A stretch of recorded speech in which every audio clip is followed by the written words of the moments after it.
And have you ever noticed the Frank Zappa statue outside the Pratt Library in Highlandtown? Well, Marty has a special connection to the musician born right here in Baltimore. Hey, Marty. Well, hey, Stina. Hey, Meg and Tim in the studio. Good morning, everyone. Hopefully you're well, and hopefully at home you're doing well.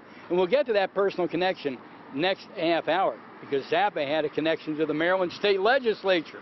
We'll explain it all. Molly Rex, Baltimore Heritage. Frank Zappa, music icon, member of the Rock and Roll Hall of Fame, a groundbreaker, a musician, a producer, a filmmaker, did a lot of documentaries from Baltimore, Maryland. He sure is. He was born at Mercy Hospital in 1940, lived in a few places around Baltimore, and then he moved to California, but he was born here. And unfortunately, he died at a very young age, in his young 50s, out in L.A. But his impact was worldwide.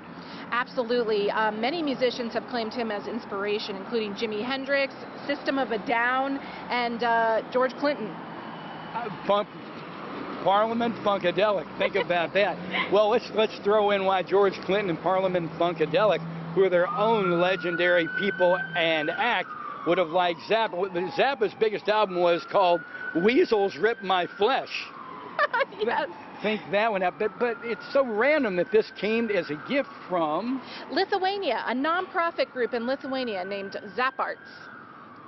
And they decided to give us a statue. Yeah, Zappa never visited Lithuania, but Lithuanians admired him for both his music and for his freedom, his advocacy for freedom of expression. And they have one of these in Lithuania, and they made Baltimore a copy just out of respect to Charm City, the monumental city. Absolutely, the city where he was born. And we're right in front of the Enoch Pratt Free Library here at the corner of Eastern Avenue and Conkling Street. By the way, and we'll show it to you next half hour, this is an honor. It's known as Frank Zappa. Boy, one of those red signs. Pretty crazy indeed.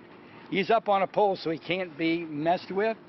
Yes, and I heard at Christmas he gets a Christmas hat. Yes, he does get a Christmas hat, and some things around Halloween. But coming up next half hour, we're going to discuss how an unlikely alliance of Dee Snider, John Denver, Frank Zappa, and to some extent, Jimmy Buffett kind of got into it pretty publicly with the wife of then Vice President Al Gore, Tipper Gore, about labeling records for obscenity.